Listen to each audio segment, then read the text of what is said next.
Hola, and welcome to the Overly Animated Podcast, where we take animation seriously. We talk everything animation here, including DuckTales, which we'll be getting into today. I'm Alex Bonilla, and today I'm joined by Michelle Anderer. Hello. April Collins. Hello. And Steve Zec. Hello. We'll be talking specifically about the first two episodes of DuckTales, which was packaged as a TV movie by Disney XD. And you can find more about this podcast at overlyanimated.com. And you can also subscribe to us on iTunes at overlyanimated.com/iTunes or search for Overly Animated on your favorite podcatcher.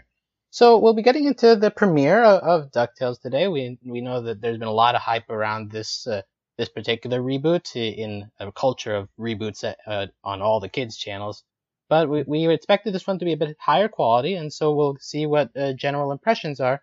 First, to get an idea of your background, we know that DuckTales it was originally like an 80s series. Does anybody here have any experience with how the show was back then? If you considered it a really good show or something fun? Anybody here used to watch it? Oh, I did. For its time though, back in 1987, if you compare it to other animated shows, DuckTales had amazing high quality animation. I don't know if you've seen any shows from the 80s back then, or 70s. You've seen sometimes they have the animation be so like rushed. You see like characters' voices coming out after different characters' mouths. You see errors like that. You see different coloring, weird coloring in characters. But DuckTales did not have that. Actually, none of the Disney afternoon shows back then had that. That what really set them apart from cartoon contemporaries of the time. And I imagine that's what helped to keep its nostalgia factor high after so many years. I mean, just the fact that people were remembering this cartoon from 30 years ago, it had to be something special even for its time. So, and anybody else here did have any hype going into this for this project? April or Michelle? I remember watching the old cartoon when I was a kid, but that's all that I remember. And so I guess I was just excited to see kind of that Donald Duck character come back, just because. Yeah. Well, it's almost like it's kind of a classic character for Disney, and so there's so much new stuff out there that it for me at least it's exciting and interesting to see something that I remember from when I was a kid versus something that I'm watching now that I've never ever seen before. I don't know about you guys, but I've always preferred Donald over Mickey. I would agree with that too. Yeah. This particular podcast is a safe space to say that. Same Duck with love, Daffy. much duck love. Same with Daffy over Bugs, even though Bugs makes it close. Yeah, and as for me personally, I was vaguely aware DuckTales existed. I'm pretty sure I saw it in the background of some doctor's offices when I was a kid, maybe. But other than that, I went into this almost totally blind. I'm just going into this based as a cartoon today. Maybe you guys will be able to provide perspective based on what it was before. But after watching these first two episodes, which it was in total about 44 minutes, so a lot of stuff to cover here. What were your general impressions of how the show feels so far? Let's start with Michelle. How did you react to this? I think my only knowledge of this show was I thought the theme song was really cool, and I'd heard it on YouTube before, but I didn't know any of the characters or where they came from. So Steve, actually, if you know the origins of characters, that'd be really cool to know, because having Donald Duck have an extended family is an interesting concept. Okay, well, I guess when we go into talk about characters, I'll tell you some of the origins of some of the characers I know. Yeah, cool. Yeah, we'll get into that a little bit later. But not just in terms of general impressions, I was totally blown away. The animation is so good, and I love the comic booky style they're going for, and just the voice acting so good too. And I don't know. I'm a really big dialogue person. Like, if dialogue feels really awful, like, it's really hard for me to feel, like, immersed in something. And I feel like it was really on point here. There were so many really funny standalone lines that I really loved and went back to appreciate afterwards, after the initial rewatch.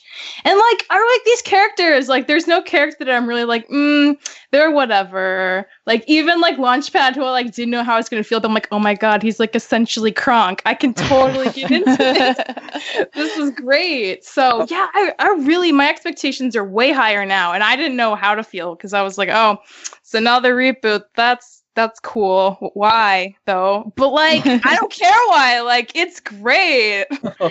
I see Launchpad more of a Zeus, to be honest, but... Oh, okay. Oh.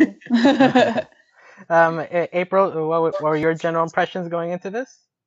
So I don't know. I'm always weary whenever it comes to reboots and things like that. And so this one just seemed really like before going into it, I was just like of all the things you could reboot, why this one show in particular? But then like after it started, and I agree with Michelle, like the animation was just so like nice. It was like that like comic book kind of style, but it was really cleanly animated, which I'm always attracted to as someone who, you know, reads comic books on an everyday basis. So I was like nice to see that like clean animation, but in a comic book kind of style. The characters are a lot of fun. Like I felt very nostalgic the entire time that I was watching it. I even went and got a bowl of cereal at one point, and I was like, here we go, you guys, like Saturday morning all over again. You know, just sitting on my couch watching it. But no, it was great. And voice acting, I was surprised by like the list of like who was involved in the show. And David Tennant as Scrooge McDuck was life. Like, I was like, this Scottish accent sounds familiar. Why? And then I was like, oh my gosh, I know who it is. Like, who is he? I have no idea who he is. Oh, well, David Tennant. He was the 10th Doctor. So, oh, okay. Yeah. That's nice. Yeah, I agree. He did a really good job with this. And then I was going to say, I mean, it's totally not related at all, but like if you've seen Jessica Jones on Netflix, he was Kilgrave in that, which if kids are listening to this, don't watch Jessica Jones. But I'm just saying, like... Shut up, but not really. Well, there are a lot of adults that are watching this, though. That's which true, makes sense. Yeah, from the 80s.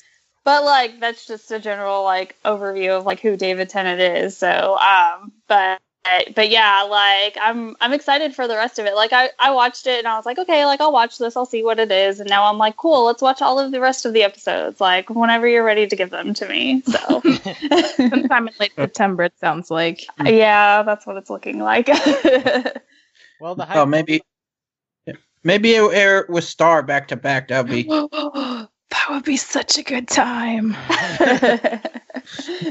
Yeah, Disney had Steve firing on all cylinders there. So Steve, like now maybe comparing it a little bit to what you know of the 80s series, how did you feel this show came off?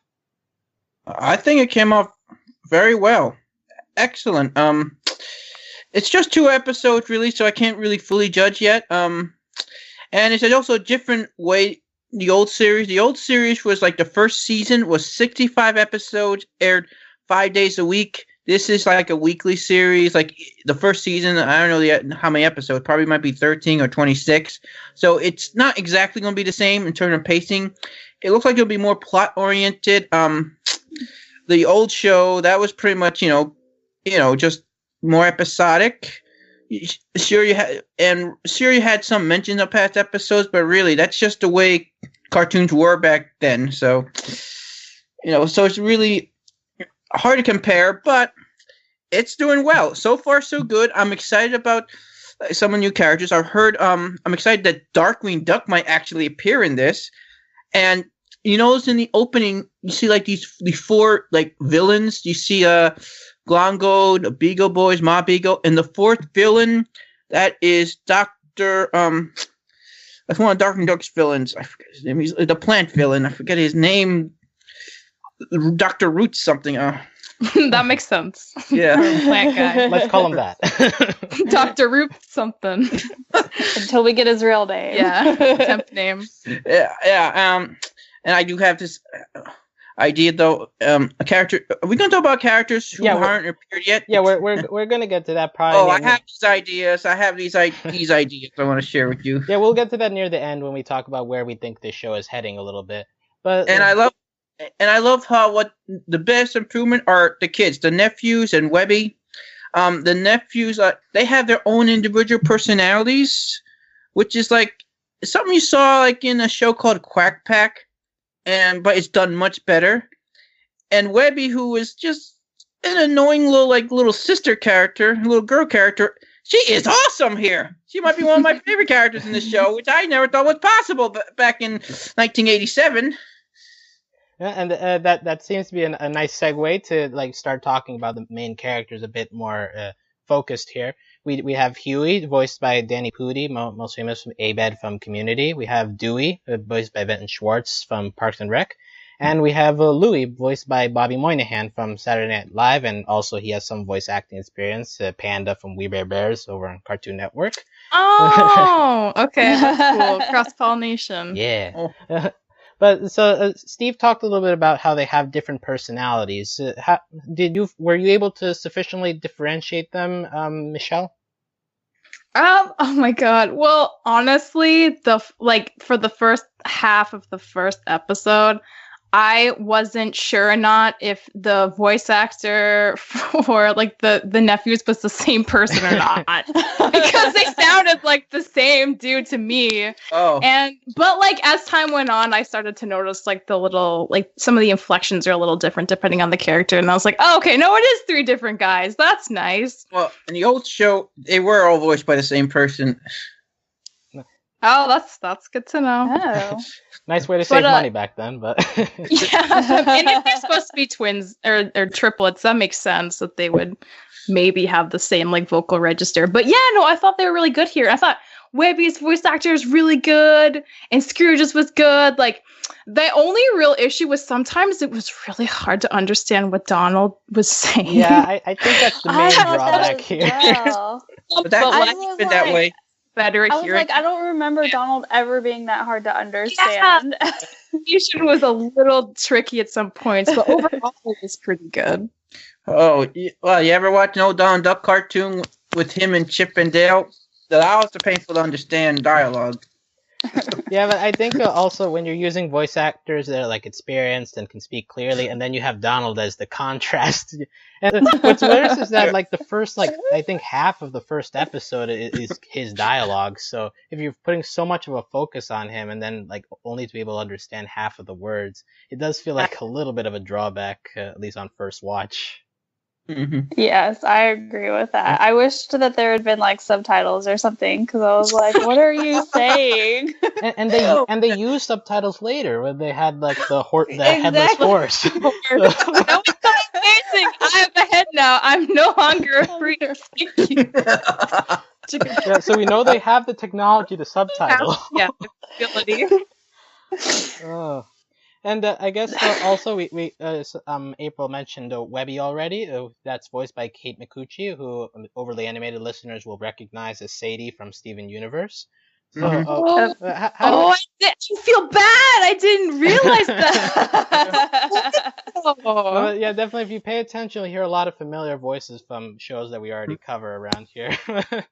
But Webby, how do you feel about her very upbeat energy compared to the nephews? Let's go to Steve here. Oh, I just love her, man. She's just such a contrast. She seems like she represents us like the old DuckTales fan people. And like I said, she's contrast from the old show. She's someone who I think deserves to go on adventures with everyone. In the old show, she's someone who you really didn't really feel I deserve to go on these adventures. Thing about Webby though, originally Webby, it was 3 people originally. She was in the comics, she was 3 characters called April, May, and June. She was the niece of Donald's girlfriend, Daisy, her niece. Oh. And the funny thing, and I believe they were sort of like the Chipettes. Before the Chipettes, they were sort of the nephew's like love interest, which I think is kind of weird because, you know, dating like a love interest of someone who's related to someone who else is dating just Yeah. I'm not sure how deep down the comic rabbit hole this show is gonna go, but at least it does open up roads for us to go. Speaking though, yeah. Okay. I also mentioned maybe later. I'm hoping Daisy is in this show. She was never in the original. I mean, Donald needs his girlfriend. She needs Daisy. Look, I've always he has so many problems. Yeah. I've always said so. I always preferred Daisy over Minnie. As of a character and also attractiveness and everything. Daisy, best girl in the classic Disney verse, in my opinion. I think you're just biased toward ducks, but Oh, you gotta see some of the old cartoons. She had much very like great personality and stuff. But that's a whole off topic. We're talking about classic 50s and 30s cartoons here.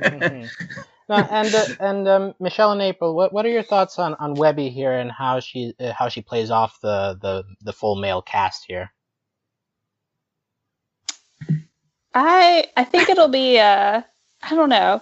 Like, she was very, like, a lot and sort of in your face in, like, the beginning, like, in that first episode. And I was like, whoa, like, sister, dial it back. Like, just a moment. Like, and there was a lot of, like, enthusiasm that wasn't really explained. And now, like, in that second episode, it's like she went from, like, 10 to, like, 1. And so I was like, okay, like, what happened to like all of that previous energy? Like, you were so excited to go out and get a hamburger, and now you're at Atlantis and you're like freaking out about your grandma. So I don't know, like, I was slightly confused by her character just because like if they had kept up like the high energy that she had in like that first episode, like she wanted to get out and go do stuff and again eat hamburgers, but then in the second episode or the second part of the movie, it just was like died. So I was like, what out? And I think it would have been a great opportunity to actually show her with a hamburger. So someday. That's a fair point.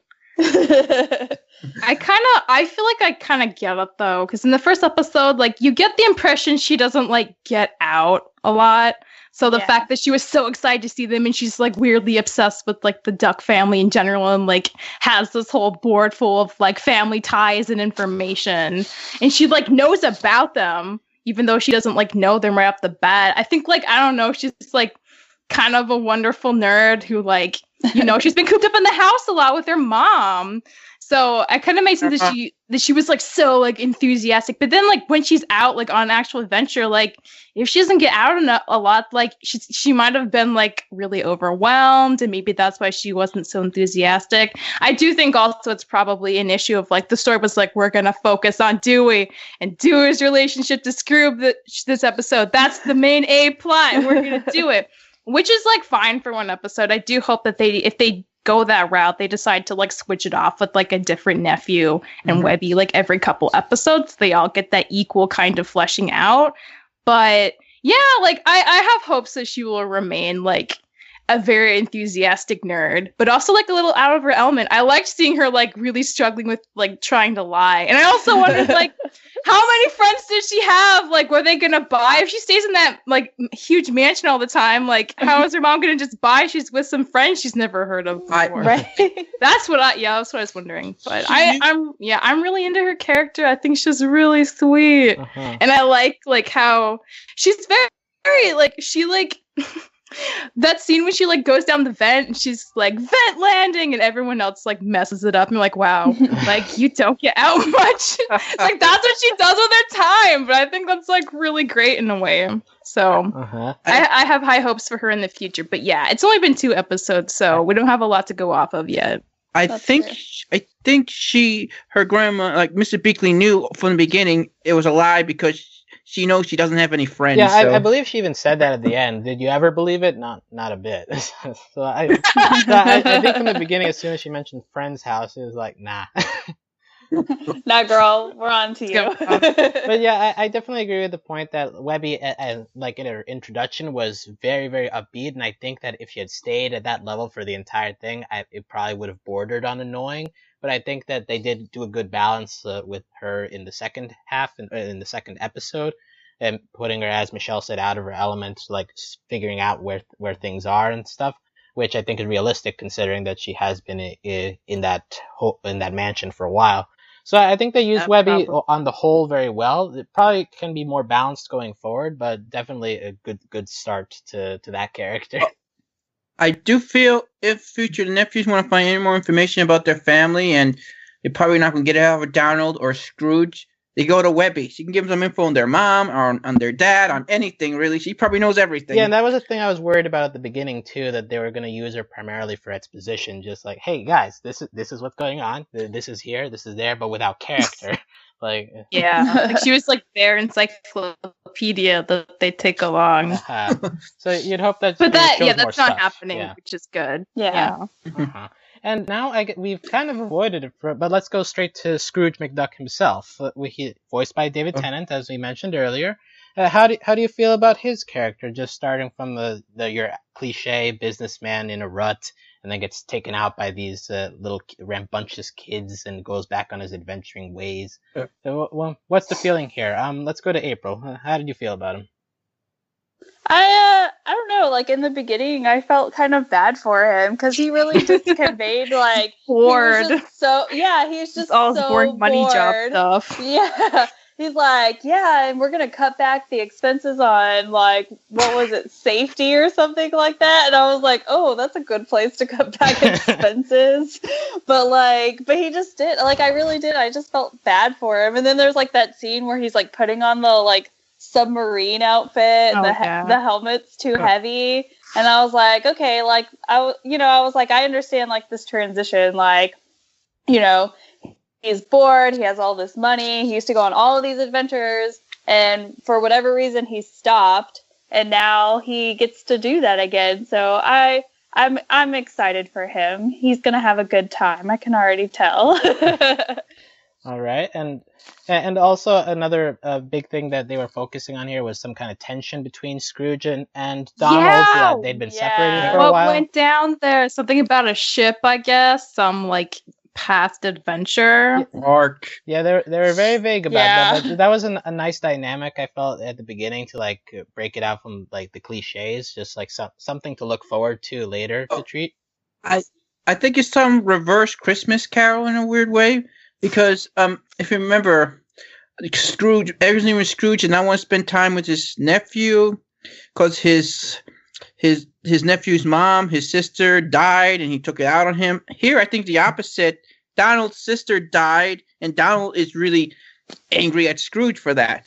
So it's sort of role reversal. Yeah, and they're definitely setting up. Sorry.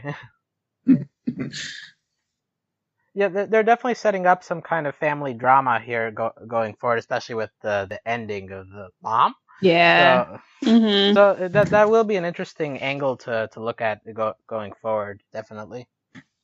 And now before we move on to the actual episode, we have like a couple of side characters that made an appearance here. We had Mrs. Beakley, voiced by Toxa Olagundoye, who is Nanafua from Steven Universe, the old grandma lady. Nanafua is one of my favorite minor characters ever. This just gets better and better. # bring Nanafua back for season 5. Yeah, please. Bring her back. Sadie's grandma on this show. Discovering who all of these characters are, Michelle, and you just keep getting more and more excited. It's so great, though. Yeah, so they're quality people attached to a project. That makes me really excited for the project. And so we have her. We have Launchpad McQuack, who we've touched on a little bit, voiced by Beck Bennett, also from Saturday Night Live, and we have Glomgold, voiced by Keith Ferguson, most famous for being Blue from Foster's Home for Imaginary Friends. Oh, Joe and A-Ho. No jerk. Are these people just in this like crazy like network where there are like 12 voice actors in the world and they're like, hey, there's a new project. Like, Yeah, do you want in? We liked your stuff from back then. Come on board. yeah. I imagine the Voice Actors Guild was very happy to see this was in the pipeline. Yeah. So They were like, we have so many people for Yeah. you. So, of the side characters, which one stood out to you the most? Let's go to Steve here. Well, okay. Well, actually, I love Lodgepad. If you know, he was also Darkwing Duck's sidekick, but he did take another character's job away. Limo driver. That used to be Duckworth's job. He's not in the show for some reason, but so far he seems all right. I mean, he was great in the original show, but we didn't see much of him here. Golongo, though, he was a treasure, man. I just love him, man. He's like, he's something in between, like, I don't know, he's like something in between, like maybe like a Ludo and I don't know, like a Boxman turn of our characters. One minor character really stood out to me. I hope we see more of is Gabby Staberson. Oh yeah. Yes. And I'll tell you this: if Daisy does not show up in the show, I would not mind doing something between her and Donald. I'm just The shipping is early here. And also Gabby McStarrison, voiced by Jennifer Hale, who is Avatar Kyoshi. yeah. Oh. Best day of my life for hearing news about cartoons. Yeah, so even the minor characters get good voices here. But Yeah. But yeah, I think she definitely stands out. Launchpad McQuack, I think yeah, you're right that his appearances are like in short bursts, but like when he comes with the quips, he comes with them hard. And like almost every time he spoke, it was something that landed. So I really liked him very much. April and Michelle, any other side characters you want to highlight? Miss Beakley was really cool. I love that she's like so tall and kind of like buff, and that she like puts Scrooge in his place a lot, especially about the secretary stuff. It was very enjoyable. I'm She's not just your secretary. bird. Like She's literally, I love it. I think she's so cool. Oh, Scooch needs a secretary. I have ideas for that, but talk about Yeah, it. we'll get to that later. But I do want to Okay, want to ask you, Steve, about Mrs. Beakley, because I was hearing that this personality was a big change from how she was in the 80s. Really? How was she? Yes. Oh, she was awesome, man. Just like her granddaughter. Vast improvement from the original show. Though in the original show, it was revealed in one episode, she had a past exciting life. And my little theory here, my theory is she probably used to be like maybe a spy or something in her younger days. I'm waiting for that reveal in the future episode. That didn't happen. I'm not saying that happened in the old show, but maybe in this year's show, you can find out she has this cool past. Yeah, I definitely wouldn't rule out something like that, considering all the stuff we're working with right now. Yeah.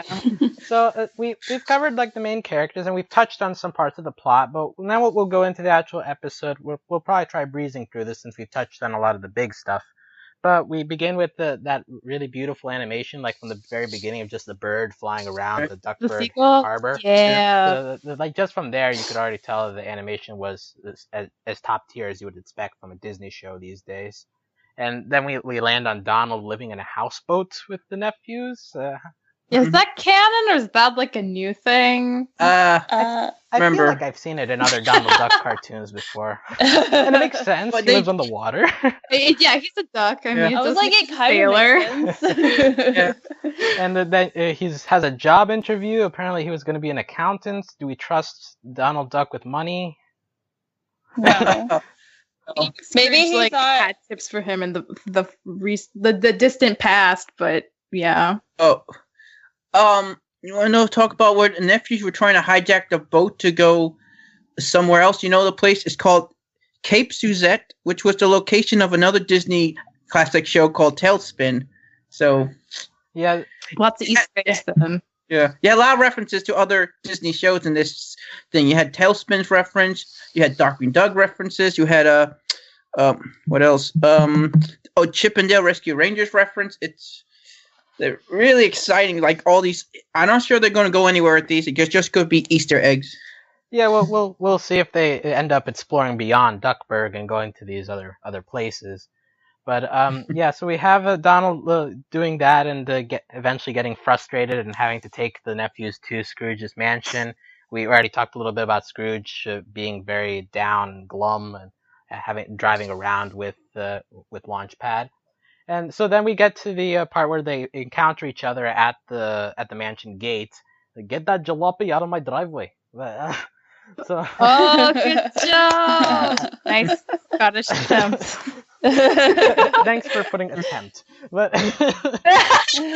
so yeah, from there is where like the tension starts rising a little bit, and of course there's this serious dialogue, and you can barely understand what Donald is saying, but it works. He's just yelling inaudibly. Yeah. but it works, and eventually we see that Scrooge, I guess by accident, accepts to take care of the kids.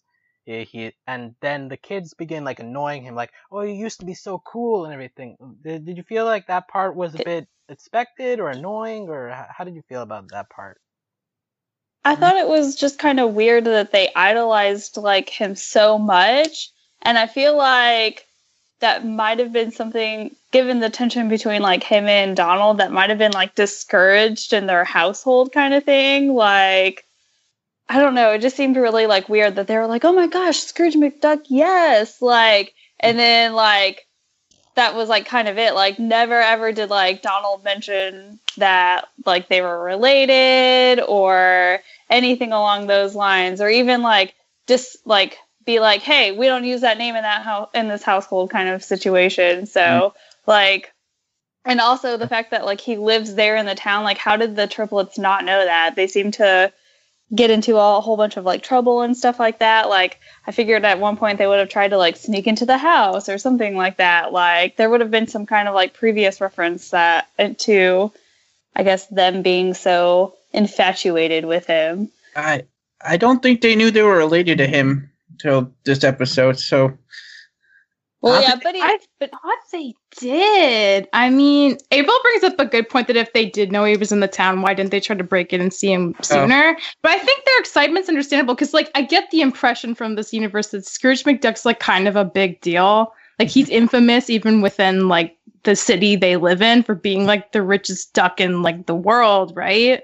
The So I feel like Scottish duck. Yeah, Scottish duck in the world.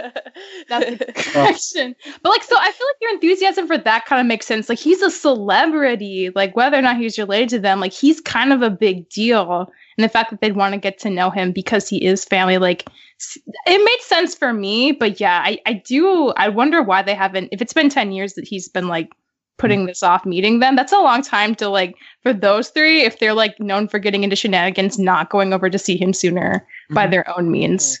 And that probably that could be connected to a later line we see when he's trying on that suit and Mrs. Beakley argues with him and he ends up screaming, "Family is nothing but trouble."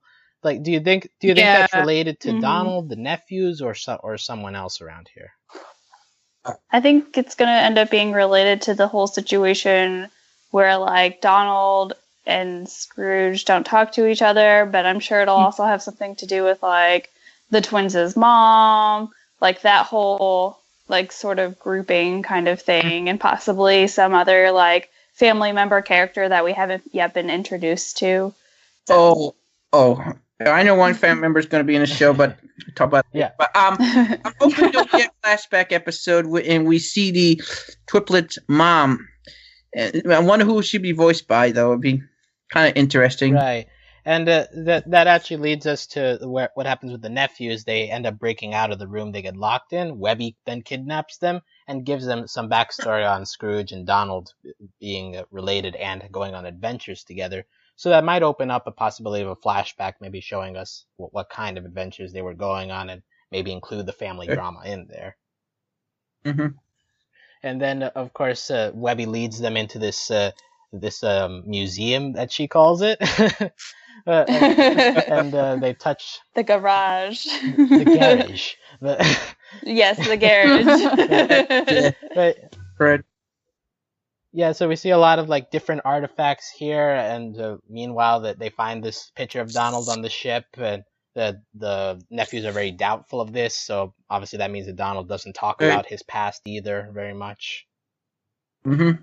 We also got a Photoshop reference. I think that was the only modern thing that we got in this entire episode, right? Oh no, Yes, it's on a smartphone when he's Yeah. calling the they have the nanny cell at the phone. beginning. Okay. So there's a little bit of modernization here. Tiny Yeah, touches, yeah. And I think he used the GPS in their car too Okay.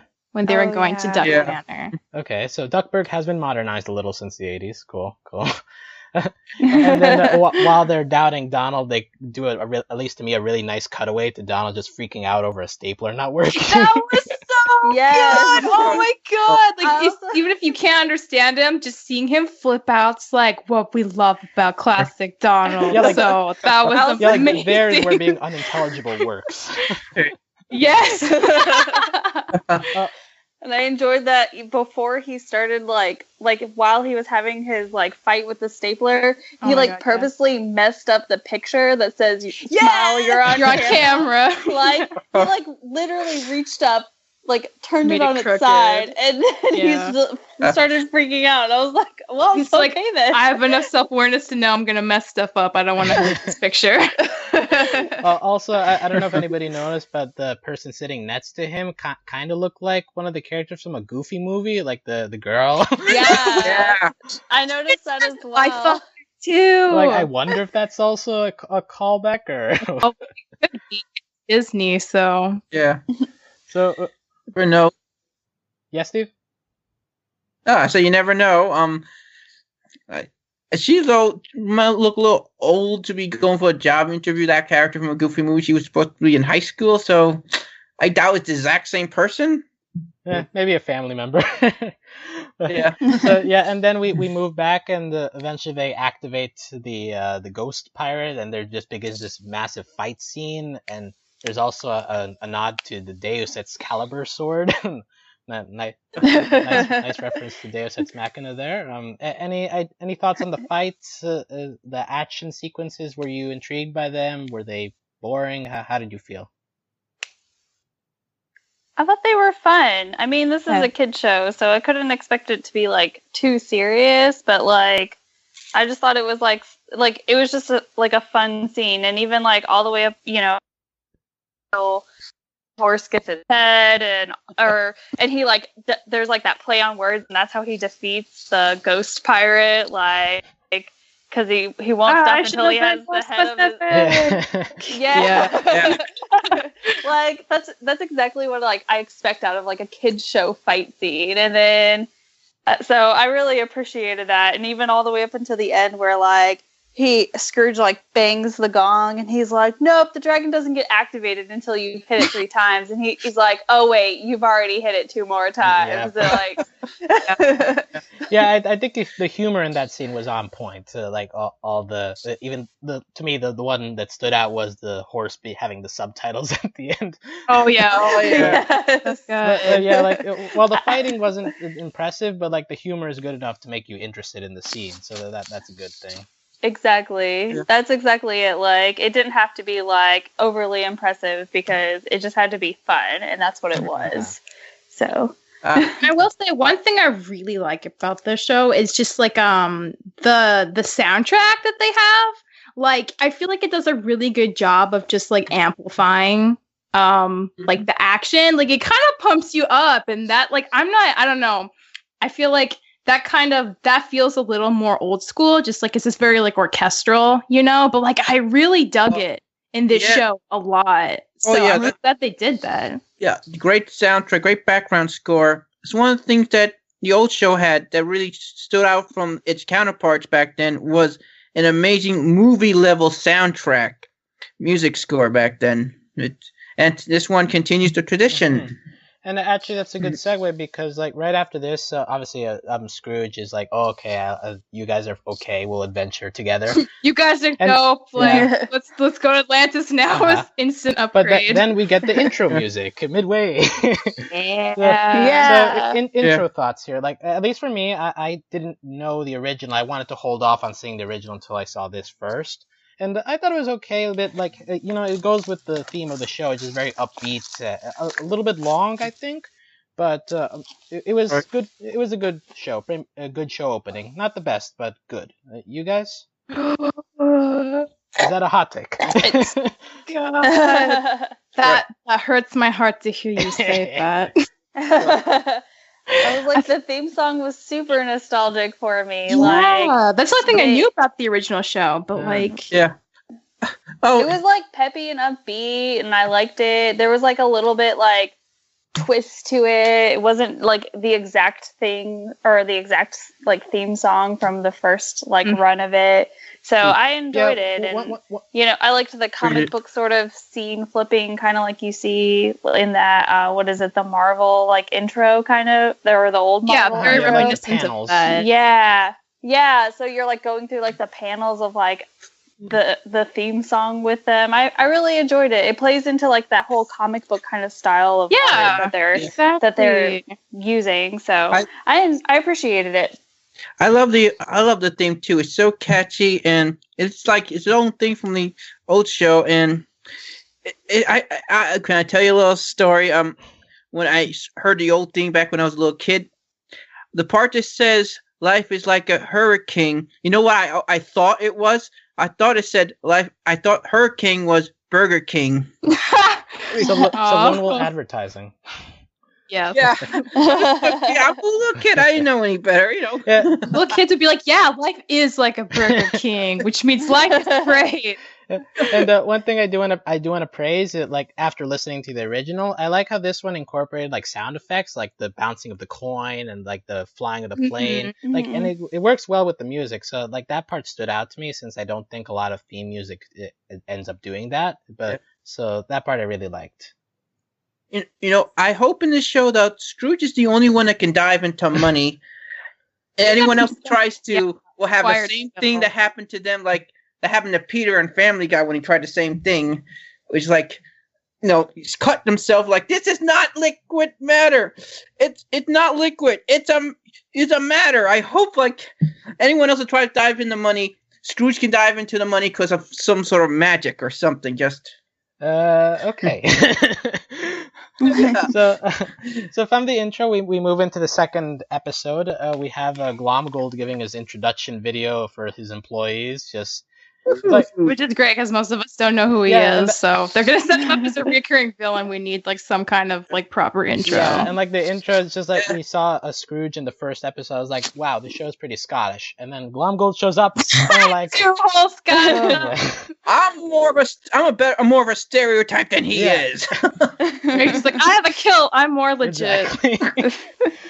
So we have that, and Donald being a bit hesitant, and then meanwhile we cut to the nephews in the submarine. I feel like this part is the slowest part of the two episodes.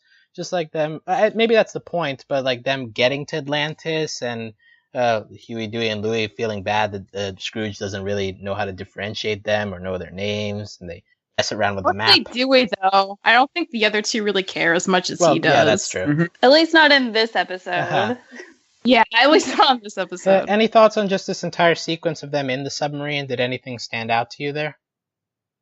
I thought it was silly that we had like that whole like thing about, I mean, I guess it plays into like the like Dewey, like, you know, trying to connect with like his Uncle Scrooge and stuff like that. But like I was like, hey, if we're gonna go through all of those dangerous things, we should get more than just like a snapshot of that. Like that should be something, especially if like we're gonna hardcore fight about it for like 5 minutes. But then like they were literally like snapshot, we're there. And I was like, cool, we could have just slept for 16 hours like we initially planned. Like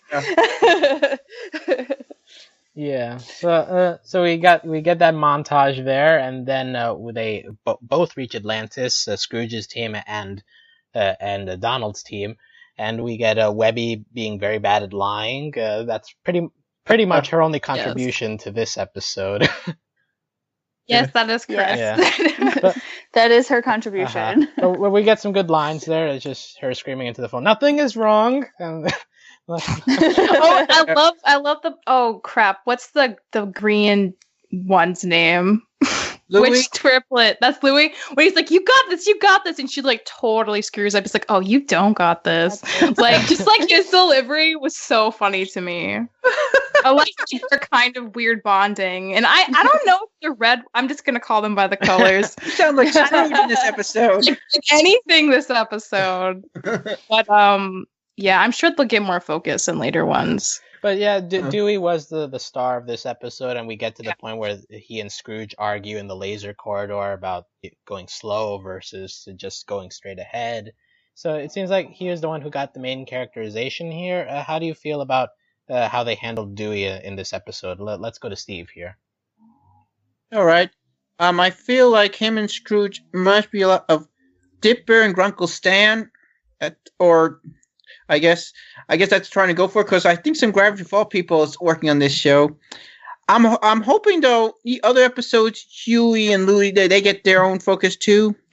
I do feel though there's going to be a point, maybe season finale, Dewey and Scrooge are going to have like a falling out like Donald did when he discovers more about what happened to his mom. That something might go wrong there in their relationship that has to be repaired. That definitely would be interesting to see like a breakdown within the nephews, considering how much they idolize him right now. Yeah, and he's like pretty not great at peopling, it seems. So I feel like there's pretty good evidence to support there'd be some kind of falling out sooner or later. Yeah. Mm-hmm. And so then we see Scrooge and Glomgold reach the same destination. Glomgold already has the big red gem. Donald contributes a couple of lines. I can't keep track of all your sworn enemies.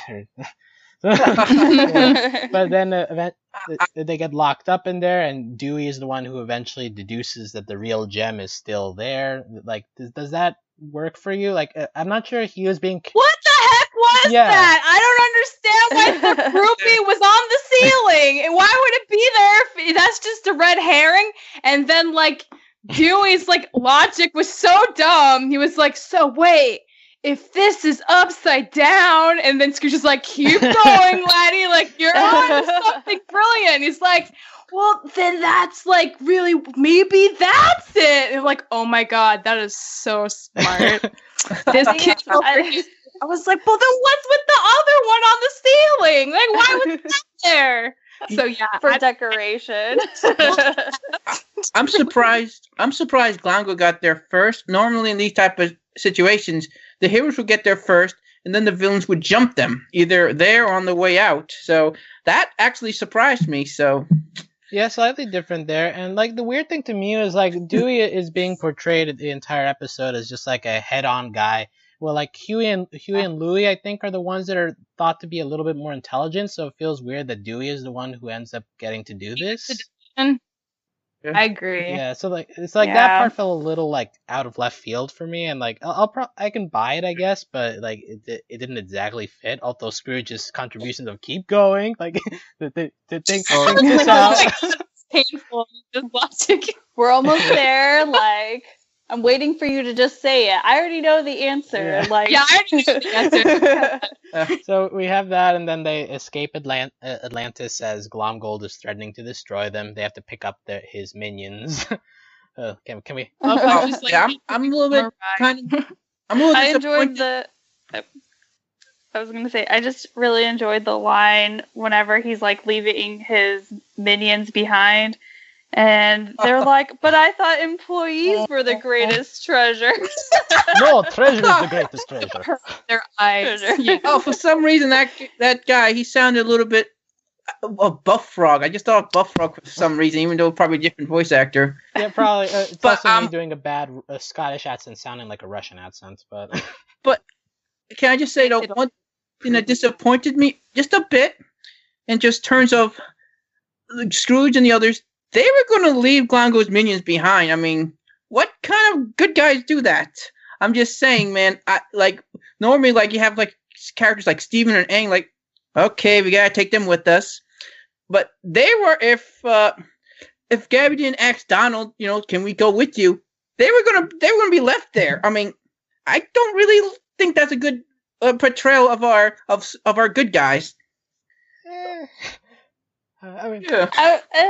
It's like one of those things where like you don't think about it until like they like throw it in your face kind of thing. Yeah. Like I wouldn't have thought anything of it. I would have just assumed that somehow if they came back later that they would have gotten out. Like I would have never been like, oh wait, weren't you trapped in Atlantis? You should be dead. Like, Yeah, I don't think the kind of cartoon logic I feel like that probably happens a lot. And like, you're like, oh, they're dead now. That's like, no, JK, they're going to be fine forever. I do wonder, though, are they, in the future episode, are they still going to be employed by Glongo? Because technically you didn't fire them, you just left them to die.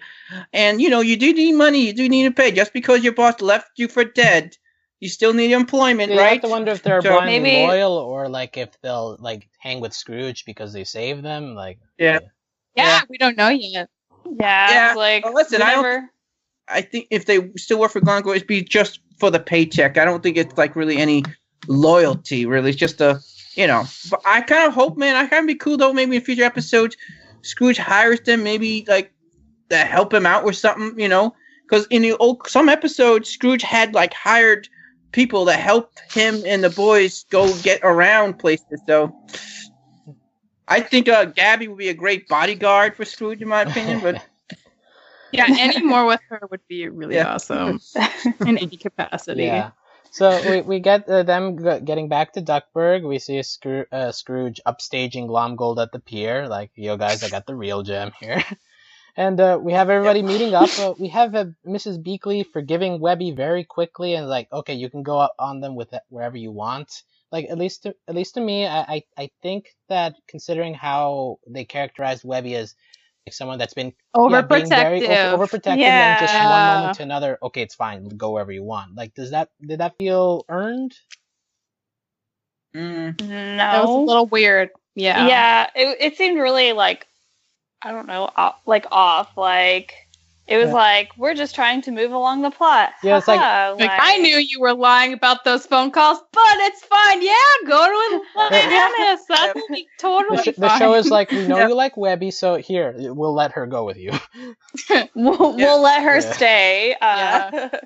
We didn't even get like the, oh, you're grounded for a week kind of thing. Yeah. Like, that was kind of what I expected, but we didn't even get that. So I'm like, what message are you sending to the children? That it's okay to lie? Okay to lie. Well, earlier they did say lying. It's the responsible thing to do. So maybe this is a pro-lying show. Okay. But before this episode, we never really see Mrs. Beakley and Webby interact, like what type of relationship they have. So we don't really know the subtext of her like being a protector of Webby. So who knows? Also true. Maybe. That's true. It'd be nice to get into that more at some point. Mm-hmm. So. Well, it's not off to a good start in my eyes. I mean, she locks her up for like her whole life, and then she lies, goes on one adventure, and everything's cool. Like, there's something wrong there. Mrs. Beakley is tougher on Scrooge than she is with her own daughter. Exactly. It's her granddaughter. Granddaughter. Her grandma. I thought it was her mom too. Do we know for sure? Like, no, it's her granddaughter. Okay. So it's probably her. She had the same problem with the nephews. Probably her parents are probably not around either. Yeah. So Disney children. So we get at the end Donald and the nephews having to move in because somebody blew up the houseboat.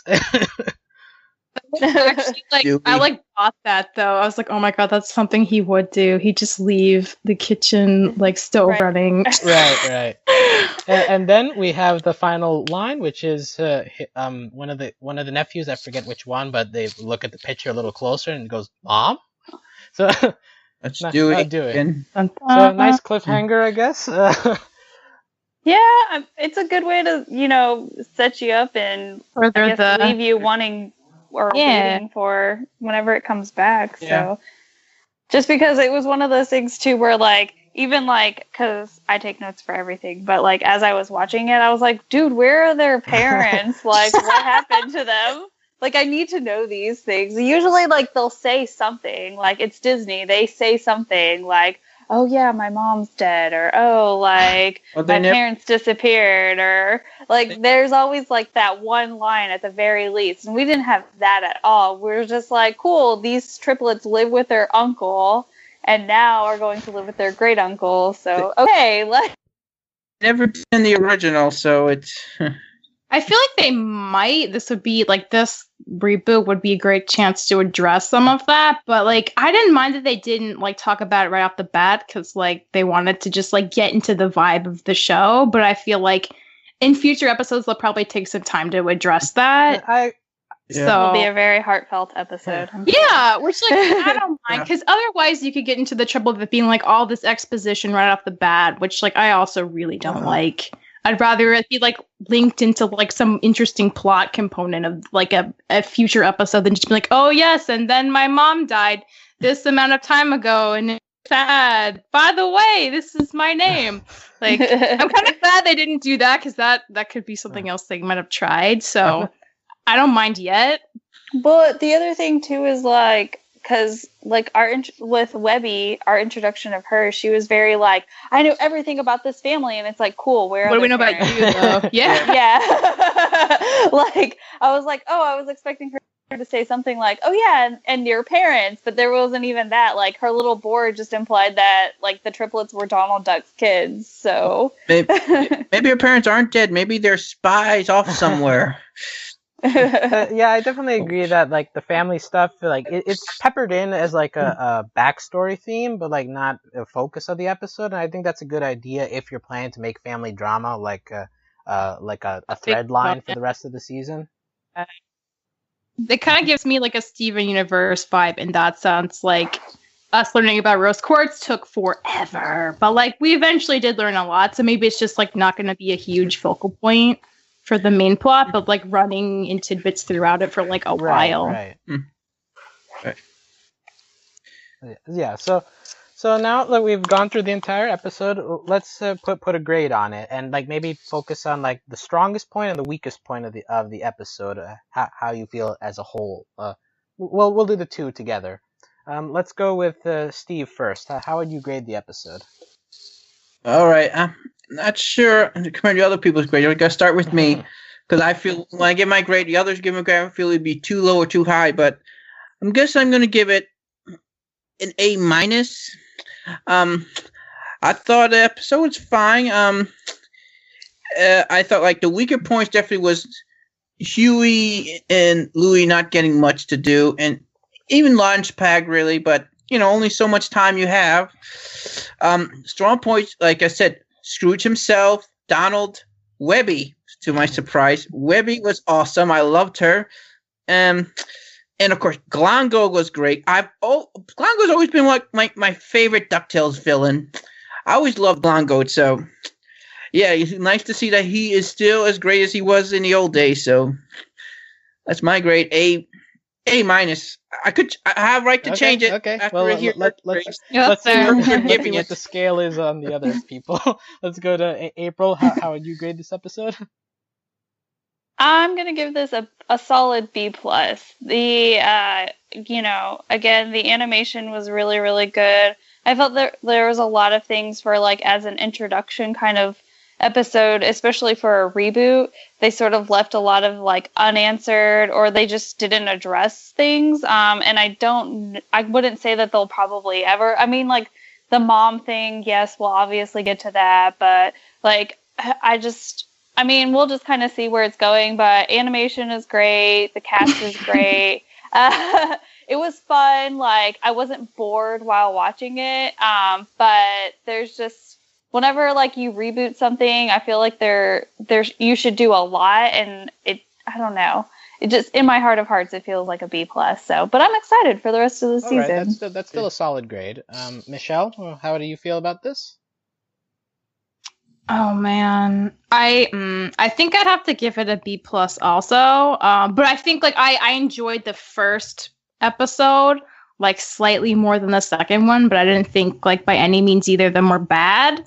The animation I really loved. The music I really loved. Like the voice acting cast is like so stellar. Now I actually know who they are, so like that's gonna make me way excited for future episodes. And like honestly, like I felt like the episodes had like a lot of energy and like a lot of really good like lines, like a lot of really funny parts. And like even the parts that were a little slow, like I didn't mind so much because the rest of it was so solid. And I really hope they can keep that kind of momentum for the rest of the season. I think they have at least like 20 plus episodes, like half hours for the first season, which is a lot. So we'll see like how it, because I remember like when Star first came out, first like handful of episodes were like really good animation, and then the budget started to like kind of go downhill towards the end, which was like not their fault, but like I hope Disney can just like, you know, give as much funds to this as possible to keep it like looking so gorgeous. But yeah, like I'm really excited. Like I really didn't know how I was gonna feel about DuckTales, but I'm like so on board with this. And I do think it's a hard thing to do a reboot because you have so many people like watching you, right? You're like, oh, they're gonna mess this up. Is this gonna be consistent? Like, are they gonna ruin everything? And that's like a lot of pressure. And I'm sure they're like the crew is hyper aware of that too. And as someone who never saw the original, like I'd say they're doing a great job so far. So yeah, B plus for me. Yeah, I think we're all hovering around the same grade. I would give it an A minus. Like the only nitpicks I have are like really tiny. Like the submarine sequence is meh to me, and like Webby and Mrs. Beakley, like their interactions, I feel like you could flesh them out a bit more. But like on the whole, like you guys have already said, the animation is wonderful. The characters, you gravitate to all of them. The humor is very good. Like a lot of good laughs in the episodes. And and the mythology is interesting enough that you want to keep watching more episodes, and the thread they have of family drama. Like that's they've made it compelling enough for me to be interested in keeping watching this. Admittedly, I came in with this with not really high expectations because, like Michelle, I have no connection at all to the previous series. Yeah, it's like DuckTales. That sounds interesting. Ducks, that's I'm cool. just like Donald Duck has yeah, nephews? I feel that. All right, okay. Yeah, question mark. Also Scrooge. Is that like a play on like A Christmas Carol? I don't know, maybe. So like, but going in blind, like just as a pure, like a normal series, like it's impressive enough for me to keep watching on this. Can I talk about like my idea at least for what I like to see in the show in future episodes? We end here, we can talk a little bit about future characters that have already been confirmed. Like at least of the list I have here, we have Gizmo Duck, who is an intern of a mad scientist that works with Scrooge, an occasional superhero. That'll be voiced by Lin-Manuel Miranda. Oh. What? Yeah, I forgot about that. We also have Allison Janney as Goldie O'Gilt, a former adventurer companion of Scrooge. Oh, yeah. We have Margot Martindale as Ma Beagle. I think Steve mentioned her earlier. One of the recurring villains, I guess, that will be coming soon. Yeah. And Yay, lady. And we have Paul F. Tompkins, who I believe voices Mr. Peanut Butter on BoJack Horseman. He will be Gladstone Gander, the lucky cousin of Donald. So oh, can I talk about him? Which character of those are you most excited for, Steve? Well, actually, I'm gonna have all of them. Cop out. I just want to talk about Gladstone for a second. In the old comics, he was sort of Donald's rival. And I'm hoping the fact that he mentioned he's going to be in the show might mean Daisy might be in the show, because there was this love triangle between the two cousins and her. I love to see that on the show. But Gizmo Duck, man, oh my god, I can't wait to see Gizmo Duck. A character my favorite. Yeah, we still haven't heard about a character called Magica Dispel, and I have this idea though that maybe this time Magica, maybe I hope she has like a apprentice or like a niece who can sort of like a frenemy to like the nephews and Webby, that'd be kind of have like have our young cat be friends with another young character that sort of that's technically a villain, either like a Magica's like apprentice or one of the Beagles, like younger Beagle boys, or. And I do think I think this would be awesome if they did this. We hired this woman, be his assistant throughout the season. We think nothing of her, and then down the line, it turned out she is Magica all along. This engaged little plot to steal Scrooge's number one dime. Well, that his number one dime, is that a thing? Does he have a number? Oh yeah. One dime? Yeah. Is it like the biggest dime? Yeah. Yeah, like what? His dime is not that. time he ever made. It's his first. Oh, it's like Yes, people's think first about it. dollar. And Okay. the show, it had some magic essence that she wanted to use. Is it like Mr. Crab's first dime? Is it like a big stone? Yeah, like Yeah. his first dollar. It's very sentimental. Don't worry, Actually- the pain comes off saliva. Well, I think that's a good place to end it. So yeah, I think we're all hyped for DuckTales going forward. The next episodes should be coming in September, as far as I know. So yeah, we'll be following this on Overly Animated Podcast, and you can find out all about this podcast at overlyanimated.com. You can support us via Patreon at patreon.com/overlyanimated. We want to give a big thanks to all of our current patrons, especially our patron of the podcast, Lily, aka Panda Lily. And Hey, hi, Lily. and thanks as always to our Patreon executive producers, John, Ryan, Steve, Andy, and yours truly. Right. So, and any final thoughts before we leave? I'm excited. This is gonna be. I think it's gonna be fun. I like fun things. So I like fun things. That's the motto of this podcast, I think. I like fun things. I agree. I'm excited too. I just want some more Gabby, please. Yeah, more Gabby, more Scrooge, more Scottish. That's what I want. More Yes. Scottish. More Yeah. kills. More kills. All the the kills. kills. Okay. Well, thanks for listening, guys, and we'll see you next time. Adios. Bye. Bye.